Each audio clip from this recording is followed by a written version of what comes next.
Abdul Muttalib মুচকি হাসি দিয়ে বলল, আমিনা তুমি কোনো প্রকারের চিন্তা করিও না মা, তুমি কোনো রকমের টেনশন করিও না, যাও যাও, তোমার কোনো বাধা বিপদ হবে না, তোমার কোনো অসুবিধা হবে না, তোমারও কোনো ক্ষতি হবে না, যাও যাও কুয়া থেকে পানি উঠায় নিয়ে আসো।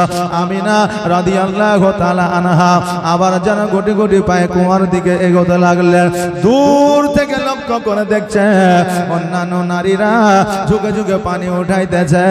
আমিনা রাদিয়াল্লাহু তাআলা আনহা লক্ষ্য করে দেখলেন এবার যেমনই কুয়ার কাছে পৌঁছেছে পানি যেন অটোমেটিক আবার উপরের দিকে চলে আসছে।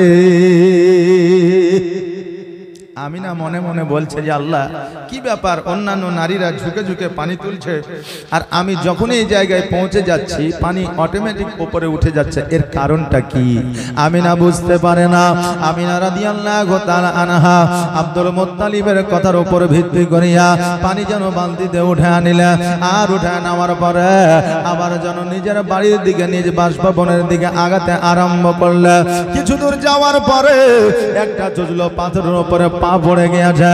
যেমন পা পড়ে যাওয়া, ওই পাথরে মা আমিনার পায়ে আঘাত না করিয়া ওই পাথরটা যেন তুলোর চাইতেও বেশি নরম হয়ে গেছে। জোরে বলেন সুবহানাল্লাহ। আমরা যখন পাথর কাগরের উপরে পা দিই আমাদের পায়ে আঘাত লাগে কি লাগে না? আঘাত লাগে। পাথর কিন্তু নরম হয় না, পাথর কিন্তু শক্ত হয় রে বাবা।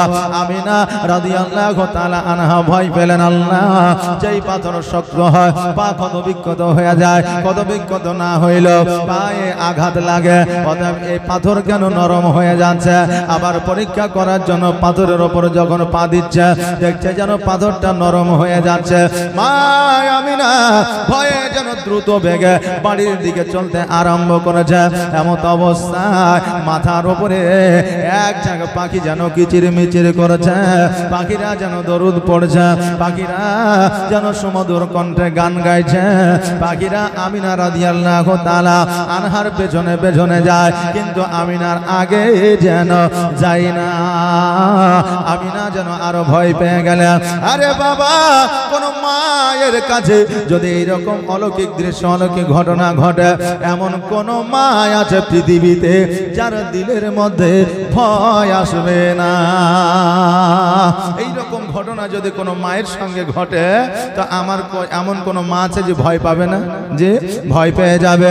যতই আপনার ভালো আপনার কাজ হোক না কেন, আমিনা রাদিয়াল্লাহু তাআলা আনহা দ্রুত বেগে বাড়ির দিকে গেলেন। বাড়িতে যাওয়ার পরে ভয়ে যেন তিনার শরীরটা আপনার হালতেছে, মা আমিনা যেন ঘেমে গেছে। আব্দুল মুত্তালিব জিজ্ঞাসা করে, আমিনা তুমি তো পানি আনতে গিয়েছিলে রে মা, আজকে তোমার এই রকম অবস্থা কেন? আজকে তোমার শরীরটা ঘেমে আছে কেন? তুমি ভয় কেন কাঁপতেছো, কারণটা কি? আমিনা বলে, আব্বা গো, আমি যখন পানি আনতে গেলাম পানি নিজেই নিজেই উঠে গেল। পানি নিলাম এটা ঠিকই, কিন্তু যে পাথর শক্ত হয় ওই পাথরের উপরে আমি যখন পা দিলাম পাথরটা যেন নরম হয়ে গেল। আব্বা জান, আমি লক্ষ্য করলাম আকাশের উপরে পাখিরা আমার উপর দিয়ে যেন উড়ে না যায়, আমার পেছনে পেছনে তারা যেন কি যেন গাইতে গাইতে যায়, আমার আগে সম্মুখে যেন যায় না। এই জন্য ভয় আমি দ্রুত বেগে ছুটে এসেছি, এই জন্য শরীরটা ঘেমে গেছে, আমার ভয়ে শরীরটা কাঁপতে আছে। আব্দুল মুত্তালিব মুচকি হাসি দিয়ে বলতেছে, এই আমিনা শোনো রে মা, তুমি এখনো বুঝতে পারো না, বুঝতে পারো না, তুমি কি জানতে পারো না? আমিনা রাদিয়াল্লাহু তাআলা আনহা বললেন, ও আব্বা জান, আমি এখনো পর্যন্ত বুঝতে পারি নাই, জানতে পারি না। আব্দুল মুত্তালিব মুচকি হাসি দিয়ে বলল, আমিনা তুমি জানো না রে মা, তুমি এখনো বুঝতে পারো নি মা, কেন না তুমি আমার আল্লাহর হাবিবের মা হতে চলেছো। জোরে বলেন সুবহানাল্লাহ। আজকে তোমার জন্য পাখিরা কিচির মিচির করে না, আজকে তোমার জন্য পাথর নরম হয়ে যায় না, আজকে তোমার জন্য কুয়ার পানি উপরে উঠে না, তোমার গর্ভে যে আমার পোতা আল্লাহর হাবিব আছে, আজকে হাবিবের ওসিলা আজকে পানি নিজেই নিজেই উপরে উঠে যায়, আজকে পাথর কাকর নরম হয়ে যায়, যাতে তোমাকে আঘাত না লাগে। তোমাকে আঘাত লাগলে আমার পোতা আঘাত পাবে, আর আমার পোতা যদি আঘাত পেয়ে যায় আমার আল্লাহ সহ্য করবে না। এই জন্য পাথর নিজে নিজে নরম হয়ে যায়। আমিনা শুধু এটাই নয় রে মা, তোমার মাথার উপরে যে পাখিগুলা কিচির মিচির করতেছিল তারা আর কিছুই না আমার নবীর শানে দরুদ পড়তেছিল। আর তাদের সর্দার বলতেছিল, রে পাখির দলেরা তোমরা আগে যেও না, কারণ নিচে যে মহিলা যায় এ কোনো সাধারণ মহিলা নয়, এই মহিলা হলো আমার আল্লাহর আখেরি পয়গম্বরের মা। আজকে আমিনার সঙ্গে যদি বেয়াদবি করে তার আগে যদি চলে যায় কিয়ামতের দিন জবাব দিতে পারবো না। এই জন্য আমিনার আগে যাওয়া যাবে না, এই জন্য আমিনার আগে যাওয়া যাবে না। আমিনার পেছনে পেছনে চলো। আমিনা রাদিয়াল্লাহু তাআলা আনহাকে যখন এই কথা বললেন, আমিনা বুঝতে পারলেন, জানতে পারলেন যে আমি মুহাম্মদের মা হতে চলেছি। বাবাজি ভাইরা, আমার মায়েরা যখন গর্ভে সন্তান ধারণ করে, আমার মায়েরা যখন বাবা গর্ভে সন্তান ধারণ করে, তখন আমার মায়েরা জানতে পারে, বুঝতে পারে যে আমি মা হতে চলেছি। কিন্তু আমার আমিনা রাদিয়াল্লাহু তাআলা আনহা আমার নবীকে প্রসব করার পরেও আমিনা বর্ণনা করেছে, আমার সন্তান যে আমার পেটের মধ্যে ছিল আমিনা আমি নিজেই জানতে পারি নাই। জোরে বলেন সুবহানাল্লাহ। আজকে পেটে গর্ভে সন্তান লইয়া আমার মা বোনেরা যখন চলাফেরা করে, রাস্তাঘাটে যায়, আমরা দেখলেই বুঝতে পারি এই মহিলা গর্ভবতী আছে।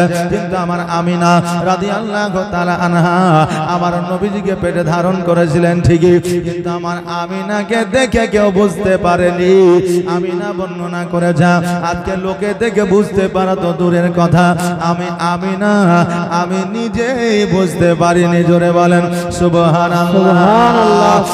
বাবাজি ভাইরা, যেই নবী জগতের জন্য রহমত ও নিয়ামত হয়ে আসতেছে, ওই নবী কি মা আমিনাকে কষ্ট দিতে পারে?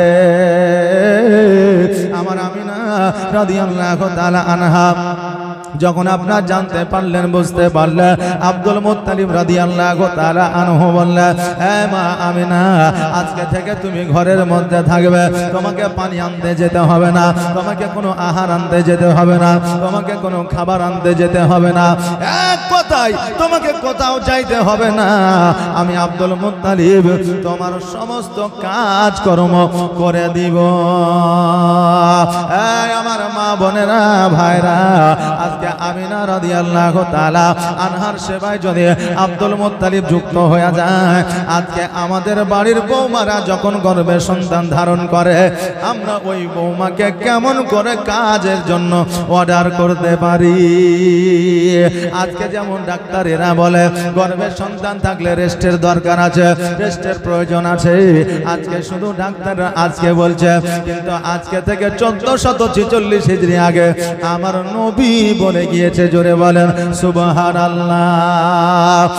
বাবাজি ভাইরা, শুধু আব্দুল মুত্তালিব মা আমিনার সেবায় যুক্ত ছিল না, আমার আল্লাহ তাবারাক তাআলা 4 জন রমণী, 4 জন জান্নাতি রানী মা আমিনার খিদমতে আপনার পাঠিয়েছিলেন, মা আমিনার সেবা যত্নের জন্য পাঠিয়েছিলেন। বাবাজি ভাইরা, তারা জিজ্ঞাসা করেছিল, আল্লাহ গো, মা আমিনার বাড়ি কোনটা, ঘর কোনটা, আমরা কেমন করে চিনব, আমরা কেমন করে জানবো? আজকে জাসনে ঈদে মিলাদুন নবীতে যেই পতাকা আমরা উত্তোলন করি, আমাদের ঘরে ঘরে যেই পতাকা উত্তোলন করি, আজকে জাসনে ঈদে মিলাদুন নবীতে যে পতাকাটা আমরা উড়াই, ওই পতাকাটা দুনিয়াবি পতাকা নয়, ওই পতাকাটা হলো জান্নাতি পতাকা। কারণ হলো আমার আল্লাহ জিবরিল আমিনকে বলেছিল, জিবরিল যাও যাও জান্নাত হইতে একটা সবুজ বর্ণের পতাকা নিয়ে যাও, আর পতাকাটা নিয়ে যাওয়ার পরে আমার মা আমিনার ঘরের মধ্যে গেড়ে দাও। আর ওই জান্নাতি রমণীদেরকে বলে দিয়েছিল যে ঘরের মধ্যে সবুজ কালারের আমার নবী মুস্তাফার নাম লেখা পতাকা থাকবে, ওই পতাকাওয়ালা ঘরটাই হলো আমার আমিনার ঘর। এটাই ছিল চিহ্ন রে বাবা। আজকে যখন জাসনে ঈদে মিলাদুন নবীতে পতাকাটা আমরা উড়াই, আর কিছু আপনার বাতিল ফেরকার মানুষ আছে যারা বলে থাকে এই পতাকাটা কোথা থেকে আসলো, কোথা থেকে পাইলে। আজকে শুধু আমরা জাসনে ঈদে মিলাদুন নবী মানাই না, আমার আল্লাহর ফারিস্তারা পর্যন্ত মানিয়েছিল। জোরে বলেন সুবহানাল্লাহ। ও বাবাজি ভাইরা,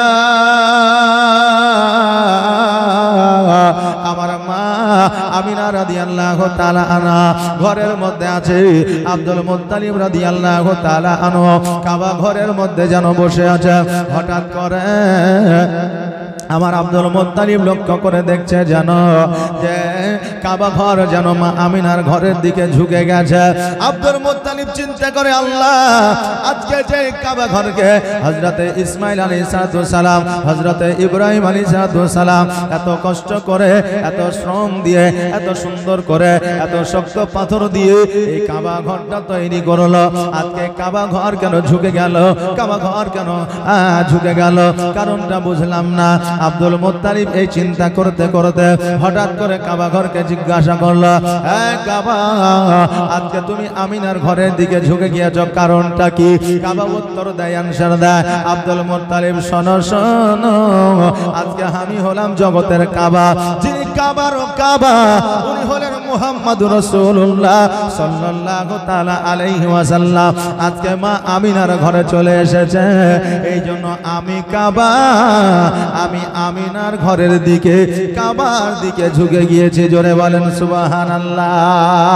কাবা হইয়া কাবার দিকে ঝুঁকে গিয়েছি। আজকে দয়ার নবী মুস্তাফা সাল্লাল্লাহু তাআলা আলাইহি ওয়াসাল্লাম জগতের মধ্যে চলে এসেছে। যেই দিন আমার নবী জগতের মধ্যে এসেছিলেন ওই দিনটা ছিল সোমবারের দিন, 570 খ্রিস্টাব্দ শুভে সাদেকের সময় আমার নবীজি জগতের মধ্যে আগমন করেছিলেন। যেমনই আব্দুল মুত্তালিব জানতে পারলেন, বুঝতে পারলেন আমার পোতা জগতের মধ্যে চলে এসেছে, তখন আব্দুল মুত্তালিব দ্রুত বেগে যেন আমিনার ঘরের দিকে আগাইতে লাগলে। আমিনার ঘরের দিকে আগাতে আগাতে দূর থেকে লক্ষ্য করে দেখছেন যেন আমিনার দরওয়াজার সম্মুখে দুইজন সিকিউরিটি দাঁড়িয়ে আছে। আব্দুল মুত্তালিব চিন্তা করে, আল্লাহ গো, আজকে আমিনার আমি ছাড়া কেউ না, আজকে আমিনার দেখাশোনা করার মতো আমি আব্দুল মুত্তালিব ছাড়া কেউ না। অতএব এই দুইজন বান্দা কোথা থেকে আসলো, এরা কারা, এরা কোথা থেকে আসলো বুঝতে পারি না, জানতে পারি না। আব্দুল মুত্তালিব গুটি গুটি পায়ে গেলে, গুটি গুটি পায়ে যাওয়ার পরে তাদেরকে জিজ্ঞাসা করে, হে আল্লাহর বান্দা, আজকে তোমরা কে, তোমাদের পরিচয়টা কি, তোমরা আমিনার দরওয়াজার সম্মুখে দাঁড়ায় আছো কেন? তারা বলল, হে আব্দুল মুত্তালিব, আমরা জগতের কোনো মানুষ নয়, আমরা হলাম আল্লাহর ফেরেশতা, মানুষ রূপে আমরা দাঁড়িয়ে আছি। আমরা মা আমিনার দরওয়াজার সম্মুখে আমরা মুহাম্মদুর রাসূলুল্লাহ সাল্লাল্লাহু তাআলা আলাইহি ওয়াসাল্লামকে পাহারা আমরা দিতে আছি। বলে, তোমরা পাহারা দিচ্ছ, কারণটা কি? বলে, পাহারা দেওয়ার কারণ হলো যে নবী জগতের মধ্যে এসেছে, আজকে থেকে 1 সপ্তাহ ধরে জগতের কোনো মানুষ আমার নবীকে দর্শন করবে না, একমাত্র আল্লাহর ফেরেশতারা দর্শন করবে। জোরে বলেন সুবহানাল্লাহ। আব্দুল মুত্তালিব বলে, আমিও কি দেখতে পাবো না? ফেরেশতারা বলল, না না, তুমিও দেখতে পাবে না। আব্দুল মুত্তালিব চিন্তা করে, বারে আমার পোতা আমি দেখতে পাবো না, এটা কেমন করে হয়? ফেরেশতারা বলল, আব্দুল মুত্তালিব, তুমি যদি জোর করে প্রবেশ করার চেষ্টা করো আমরা বাধ্য হইব তোমাকে অজ্ঞান করতে। অতএব আব্দুল মুত্তালিব তুমি জোর ঘাড়ায়ও না। আব্দুল মুত্তালিব বলল, আমার পোতা আমি দেখতে পাবো না, এটা কেমন করে হয়, এটা হতে পারে না। এই জন্য জোর করে মা আমিনার ঘরে প্রবেশ করতে গেল। এমত অবস্থায় আল্লাহর ফেরেশতারা মা আব্দুল মুত্তালিবের মাথায় হাত বুলায় দিল। কোন কোন রাবী বলল আব্দুল মুত্তালিবের মাথায় আঘাত করা হয়েছিল। হাত বুলায় দেওয়ার পরে আব্দুল মুত্তালিব যেন অজ্ঞান হয়ে জমিনের মধ্যে আপনার পড়ে গেল। এইদিকে আল্লাহ তাবারক তাআলা প্রথম আসমান থেকে মা আমিনার ঘর পর্যন্ত যেন বাবা সিঁড়ি নামায়া দিল। আর ওই সিঁড়িতে নামতে নামতে সকল ফেরেশতারা পড়তেছিল, আসসালাতু আসসালামু আলাইকা ইয়া রাসূলুল্লাহ, আসসালাতু আসসালামু আলাইকা ইয়া হাবিবাল্লাহ। ওটাই ছিল ফেরেশতাদের জুলুস। আজকে যে জুলুসটা আমরা জগতের মধ্যে মানাই, আজকে আমার আল্লাহর ফেরেশতারা যদি জুলুস মানাইতে পারে আমার নবীর শানে, আমরা মানুষ হইয়া নবীর উম্মতি হইয়া কেন নবীর জুলুস মানাইতে পারি না? এ বেরাদার, আজকে বাংলাদেশ ভারতবর্ষের মাটিতে দেখবেন মোবাইলে ফেসবুকে হোয়াটসঅ্যাপে দেখতে পাচ্ছে যে তারা মাজার ভাঙছে আর মন্দির জোগাচ্ছে। এটা হচ্ছে না, মাজার ভাঙছে মন্দির জোগাচ্ছে। হ্যাঁ বাবা যে ভাইরা, আজকে আমাদের ভারতবর্ষের মাটিতেও যারা জুলুস করা যাবে না বলছে, দেখবেন তারা আপনার জন্মদিনের ছেলেকে হ্যাপি বার্থডে বলে কেক খাওয়ায়। যারা বলে জন্মদিন পালন করা যাবে না, তারা আবার নিজের সন্তানের হ্যাপি বার্থডে বলে কেক খাওয়ায়। হ্যাঁ বাবা যে ভাইরা, আজকে ওই কেক খাওয়ানোটা, হ্যাপি বার্থডে বলানোটা, এটা হলো খ্রিস্টীয় ধর্মের আপনার প্রচলন। এই প্রচলন আমার ইসলাম ধর্মে না। যদি আপনার সন্তানের জন্মদিন পালন করেন, আপনি একজন আলেমকে ডাকবেন, বা আলেমকে যদি না ডাকেন, আপনি নিজে কোরআন তেলাওয়াত করা জানলে আপনি 4টা কুল পড়বেন, সূরা ফাতিহা পড়বেন, হাত তুলে আল্লাহর দরবারে সন্তানের জন্য দোয়া করবেন, মিষ্টান্ন কিছু খাবার করবেন, ফকির মিসকিনকে খাওয়াবেন, আত্মীয় স্বজনকে খাওয়াবেন, শ্বশুর শাশুড়িকে খাওয়াবেন, বাপ মাকে খাওয়াবেন। এতে আল্লাহ খুশি হয়ে যাবে। জোরে বলেন সুবহানাল্লাহ। এটাই হলো শরীয়তের সিস্টেম। হ্যাপি বার্থডে বলা এটা কিন্তু শরীয়তের সিস্টেম নয়। হ্যাঁ বাবা যে ভাইরা, আব্দুল মুত্তালিব রাদিয়াল্লাহু তাআলা আনহু 1 সপ্তাহ পরে যেন বাবা জ্ঞানটা ফিরল, আর জ্ঞানটা ফেরার পরে মা আমিনার ঘরে যেন প্রবেশ করলো। আমিনা, মা জলদি করে তোমার বেটা আমার পোতাকে আমার কোলে উঠা দাও। আমি একবার কোলে নিয়া আমার পোতার কবলে চুম্বন করিয়া আমি আব্দুল্লাহর ব্যথা বেদনা যন্ত্রণা ভুলে যেতে চাই। আমিনা বলে, আব্বা গো, আজকে 1 সপ্তাহ হয়ে গেল আমার সন্তান জগতের মধ্যে এসেছে, আজকে আপনি আসছেন কারণটা কি বুঝলাম না। আব্দুল মুত্তালিব বলে, আমিনা, আমি আসার চেষ্টা করেছি কিন্তু আল্লাহর ফেরেশতারা আসতে দেয় নাই। আমিনা, আজকে কয়দিন ধরে তোমার সন্তান জন্ম নিয়েছে? বলে 7 দিন হয়ে গেল। বলে, আমি তবে কি 7 দিন আমি অজ্ঞান হয়েছিলাম? বলে হ্যাঁ। বলে 7 দিন কি ঘটেছিল? আমিনা রাদিয়াল্লাহু তাআলা আনহা বলেছিলেন, আব্বা গো, 7 দিন ধরে আমার সন্তানকে আল্লাহর ফেরেশতারা এক এক করে দর্শন করেছিল। জোরে বলেন সুবহানাল্লাহ। আমিনা, বলো বলো মা, তোমার কি কোনো কষ্ট হয়েছে? তোমার কি কোনো অসুবিধা হয়েছে? আমিনা রাদিয়াল্লাহু তাআলা আনহা বলে, আব্বা গো, আমার কোনো অসুবিধা হয় না। আমি লক্ষ্য করলাম আমার পেটের মধ্যে একটা নতি ছিল, একটা জ্যোতি ছিল, একটা নূর ছিল। হঠাৎ করে দেখি যেন ওই নূরখানা, ওই জ্যোতিখানা জমিনের মধ্যে এসেছে। জোরে বলেন সুবহানাল্লাহ। আর ওই জ্যোতিখানায় আমার সন্তান মুহাম্মাদুর রাসূলুল্লাহ সাল্লাল্লাহু তাআলা আলাইহি ওয়াসাল্লাম। আব্দুল মুত্তালিব বলে, আমিনা, তুমি চিন্তা করিও না মা, তুমি কোন রকমের চিন্তা করিও না। আমি আব্দুল মুত্তালিব যতদিন পর্যন্ত হায়াতে আছি, আমি আব্দুল মুত্তালিব জগতের মধ্যে যতদিন জিন্দা আছি, তোমার সন্তানের কোনো অসুবিধা হবে না। 12 রবিউল আউয়ালে আসিলেন মা আমিনার কোলে। 12 রবিউল আউয়ালে আসিলেন মা আমিনার কোলে। এতিম হয়ে আসিলেন ধরা মোর নবী দয়াময়। জন্ম নিয়ে কান্দিলেন তিনি উম্মতের মায়ায়। জন্ম নিয়ে কান্দিলেন তিনি উম্মতের মায়ায়। ভাগবতী মা গো তুমি, ও গো মা আমিনা, তোমার দুলালের নাই গো তুলনা। তোমার দুলালের পায়ের ছোঁয়ায় কাবা ধন্য হয়ে যায়। 18,000 মাগলুকাত যার তাজিমে ঝুঁকে যায় 18,000 মাগলুকাত যার তাজিমে ঝুঁকে যায় এতিম হয়ে আসিলেন ধরা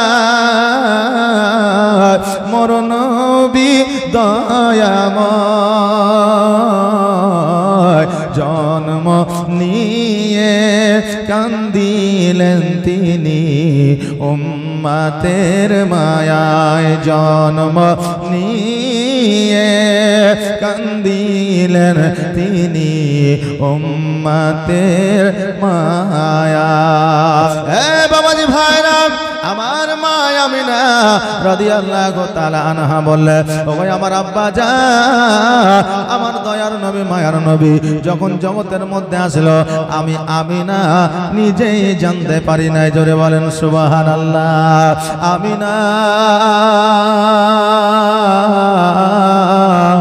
আব্দুল মুত্তালিবকে ডাক দেয়া বলে আব্বা গো মক্কা নগরের সন্তান জন্মগ্রহণ করলে তাই বাসীরা এসে লালন পালন করে দেয় আমার সন্তানকে কি কেউ নিয়ে যাবে না আমার সন্তানকে কি কেউ লালন পালন করে দিবে না আমার সন্তানকে কি কেউ নিয়ে যেতে পারবে না আব্দুল মুত্তালিব বলল আমিনা তুমি চিন্তা করিও না মা চিন্তা করিও না আজকে মক্কা নগরের সন্তানদের নিয়ে যায় যেই রকম তারা টাকা পয়সা না পেয়েছে যত তারা মূল্য না পেয়েছে আমি আব্দুল মুত্তালিব এত দেব তাদের চাইতে দ্বিগুণ দেব আমার পোতাকে যে কেউ নিয়ে যাবে জোরে বলেন সুবহানাল্লাহ আমার পোতাকে যে কেউ নিয়ে যাবে এলান করে দেওয়া হলো তাইফের মধ্যে খবর পৌঁছে গেল সকল তাইফের নারীরা সকল তাইফের পুরুষেরা আমার দয়ার নবীকে নেওয়ার জন্য আসলো দয়ার নবীকে নেওয়ার জন্য আসার পরে সবাই যেন শুনতে পেল জানতে পারলো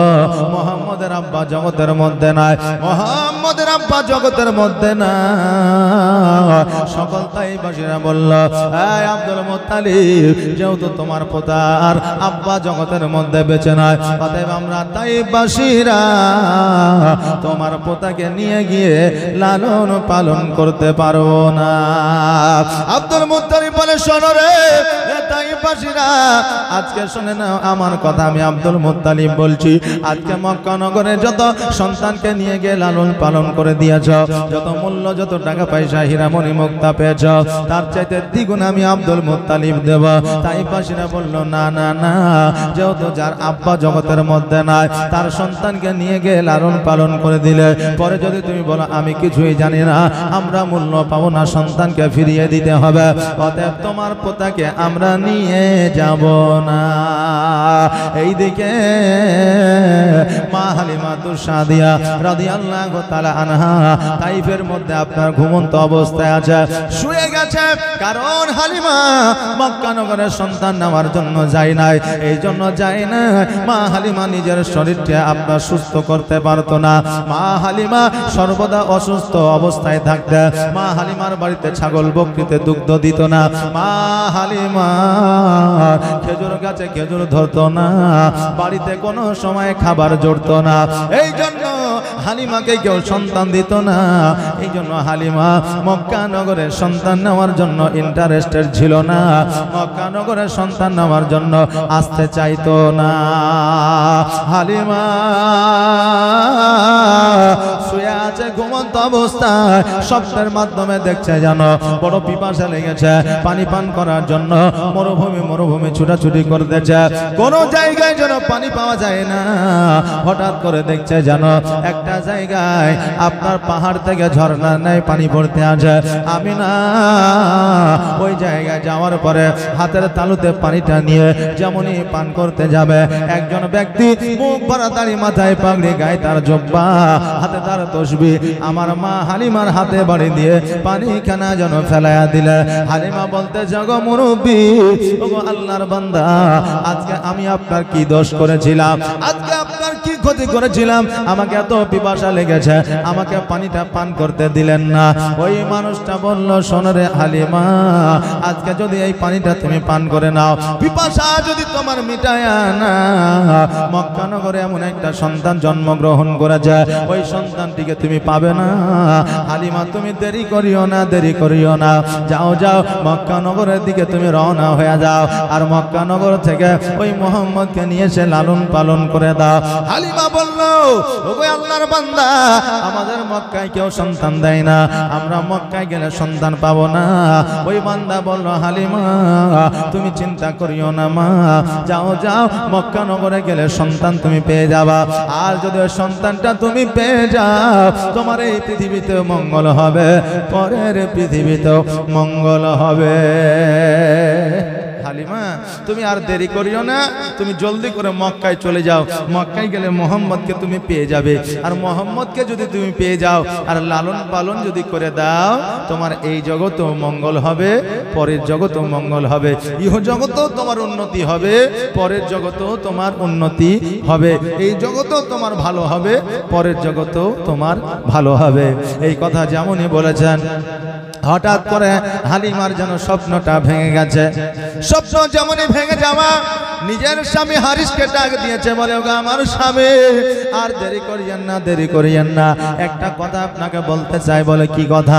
বলে স্বামী গো, আমি এমন একটা স্বপ্ন দেখলাম, আমার স্বপ্নটা যদি বাস্তবায়িত হয়ে যায়, আমার এই জগতেও মঙ্গল হবে, পরের জগতেও মঙ্গল হবে।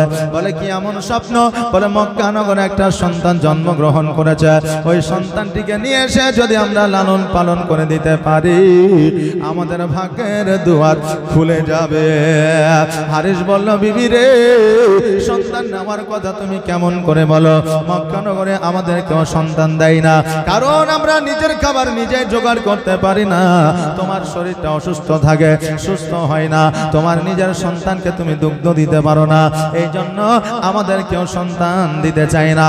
আজকে আমরা 7 দিন ধরে অনাহারে আছি, আমরা মক্কায় যখন হাঁটিয়া যাব সন্তান নেওয়ার জন্য, সন্তান যদি আমরা না পাই, খাবারও পাবো না, আর খাবার যদি না পাই, আমরা ফিরে তাইফে আসতে পারবো না। কারণ বাবা, খোদার যন্ত্রণা, এত যন্ত্রণা সহ্য করা যায় না। হালিমা জোরে বলে, স্বামী গো, এবারের মতো শেষবারের মতো চলে, সন্তান যদি পাই আমরা নিয়ে আসবো, আর যদি সন্তান না পাই, আমরা ক্ষুধার্ত অবস্থায় মারা যাব, তবু সন্তানের জন্য মক্কা নগরে যাব না। স্বামী হারিস বলল, বিবি রে, যখন তুমি বলছো শেষবারের মতো, তখন আমি রাজি হইলাম, চলো, তবে যাওয়ার সময় উঠকে আমরা হাঁটিয়ে নিয়ে যাব, আসার সময় সন্তান পাইলে উটের পৃষ্ঠে চেপে আসবো। দেরি করিও না রে হালিমা, জলদি করে চলো, কারণ তাইফবাসীরা অনেক আগেই চলে গেছে, হয়তো তারা নিয়ে চলে আসবে। এইদিকে তাইফবাসীরা সবাই যখন বাড়ির দিকে ফিরে আসছে, হঠাৎ করে একজন বলে উঠলো, শোনো রে, আমরা তো আব্দুল মুত্তালিবের পোতাকে নিলাম না, আব্দুল্লাহর বেটাকে নিলাম না, তবে শুনেছি নাকি তার নূরানিময় চেহারা, এত সুন্দর চেহারা পৃথিবীর মধ্যে দ্বিতীয় আর কারো হয় না, অতএব আমরা সন্তানটিকে নিব না ঠিকই, চলো একবার নিজ চোখে দর্শন করে আসি। সবাই একে একে আমার নবীজিকে যেন দেখলো, কেউ নিয়ে গেল না। মা আমিনা কান্দে হায়রে, মা আমিনা কান্দে হায়রে, ছেলে কোলে তুলিয়া, কে বাজাবে আমার সোনা আলালকে লইয়া, কে বাজাবে আমার সোনা আলালকে লইয়া। মা আমিনা কান্দে হায়রে, মা আমিনা কান্দে হায়রে, ছেলে কোলে তুলিয়া, কে বাজাবে আমার সোনা আলালকে লইয়া, কে বাজাবে আমার সোনা আলালকে লইয়া। আর তাইফ যখন এলো নগরে, আর শিশু নবী মুস্তাফাকে আদর করে আর কোলে নিয়ে ফিরিয়ে দিল, কোলে নিয়ে ফিরিয়ে দিল গরিব এতিম বলিয়া। কে বাজাবে আমার সোনা আলালকে লইয়া। মা আমিনা কান্দে হায়রে, মা আমিনা কান্দে হায়রে ছেলে কোলে তুলিয়া। কে বাজাবে আমার সোনা আলালকে লইয়া, কে বাজাবে আমার সোনা আলালকে লইয়া। মা আমিনা দেখছে যখন আমার সন্তানকে কেউ নিয়ে গেল না, আমি আমিনা নিজেই আমার সন্তানকে লালন পালন করব, আমি কাউকে আর দিব না। তাই কবির ভাষায় বলছে আর দিব না কাউকে, আর লালন পালন করব আমি নিজের হাতে। আর দিব না কাউকে, আর লালন পালন করব আমি নিজের হাতে। আর মায়ামিনার দিল বলে, আর মায়ামিনার মন বলে দেখব পরাণ ভরিয়া। কে বাজাবে আমার সোনা আলালকে লইয়া, কে বাজাবে আমার সোনা আলালকে লইয়া। মা আমিনা কান্দে হায়রে, মা আমিনা কান্দে হায়রে ছেলে কোলে তুলিয়া। কে বাজাবে আমার সোনা আলালকে লইয়া, কে বাজাবে আমার সোনা আলালকে লইয়া। আর থাকতো যদি ছেলের পিতা, আর হাজার দুঃখ হলে পরে আসতো না ব্যথা। আর থাকতো যদি ছেলের পিতা, আর হাজার দুঃখ হলে পরে আসতো না ব্যথা। আর তাহার কথা বলে বলে, আর তাহার কথা ভেবে ভেবে কলিজা যায় ফাটিয়া। কে বাজাবে আমার সোনা আলালকে লইয়া, কে বাজাবে আমার সোনা আলালকে লইয়া। মা আমিনা কান্দে হায়রে, মা আমিনা কান্দে হায়রে ছেলে কোলে তুলিয়া। কে বাজাবে আমার সোনা লালকে লইয়া। সকল তাই বাসিনা আমার নবীজিকে একবার করে দেখলে আর সবাই যেন বাড়ির দিকে ফিরে গেল। এই দিকে আমার মা হালিমাতুস সাদিয়া রাদিয়াল্লাহু তাআলা আনহা নিজের সন্তানকে নিয়ে যেন বাবা আব্দুল মুত্তালিবের কাছে পৌঁছালো। আব্দুল মুত্তালিবকে বলে, আব্দুল মুত্তালিব আপনার পোতা নাকি জগতের মধ্যে এসেছে। আমি হালিমা, আমাকে যদি একবার আপনার পোতাকে দিয়ে দেন, আমি নিজে আপনার পোতাকে লালন পালন করব। আব্দুল মুত্তালিব বলে, হালিমা তোমার নিজের বাড়িতে খাবার জোটে না, তোমার নিজের সন্তানকে তুমি দুগ্ধ দিতে পারো না, তোমার ছাগল বকরিতে দুগ্ধ দেয় না, আজকে তোমার বাড়ির খেজুর গাছে খেজুর ধরে না, আজকে আমার পোতাকে নিয়ে গিয়ে কি খাওয়াবে? আমার মা হালিমা বলল, আব্দুল মুত্তালিব আমার সন্তানকে যেটা না খাওয়াবো, আমি যেটা না খাবো, যেইটুকু খাবার থাকবে ওইটুকু খাবার আপনার পোতাকে খাওয়াইবো। ও ভাই আব্দুল মুত্তালিব, আমি মা হালিমা কথা দিলাম আমি যতদিন পর্যন্ত পৃথিবীর মধ্যে হায়াতে থাকবো ততদিন পর্যন্ত আপনার পোতা মুহাম্মদকে কোনো কষ্ট দিব না। আব্দুল মুত্তালিব বলে, হালিমা আমি বলতে পারবো না, আমার মা আমিনা যদি তোমাকে সন্তান দিয়ে দেয়, আমার মুহাম্মদকে যদি তোমার কোলে উঠাইয়া দেয়, আমি আব্দুল মুত্তালিব বাধা দিব না। এই জন্য আমি দিতে পারবো না।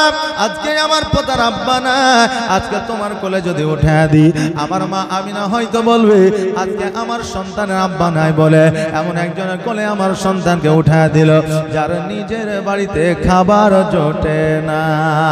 দেখবেন বাবাজি ভাইরা, আজকে আপনার ভাতিজা আছে, ভাতিজি আছে, আপনার সন্তান আছে, বাজার থেকে যদি জামা কাপড় নিয়ে আসে, দেখবেন অন্য ভাতিজারা হয়তো মনে মনে ভাববে তার নিজের সন্তানেরটাও হয়তো দামি আমি আমারটা হয়তো কমা, যদিও তাকে দামি দেন, আপনার সন্তানকে যদি কমা দেন, মনের মানুষের মানসিকতা কখন পরিবর্তন হয় কেউ বলতে পারে না। এই জন্য আব্দুল মুত্তালিব বলল, আমার সন্তান যখন জগতে নাই, আমার পোতার আব্বা নাই, আমি নিজে দিতে পারবো না।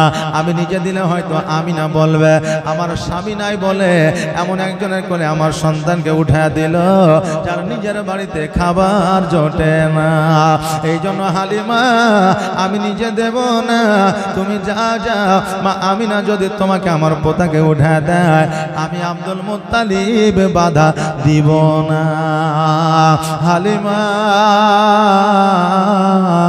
মনটাকে ভারী করে, সন্তান পাবো কি পাবো না এই বলে গুটি গুটি পায়ে আমিনার কাছে গিয়ে পৌঁছালে।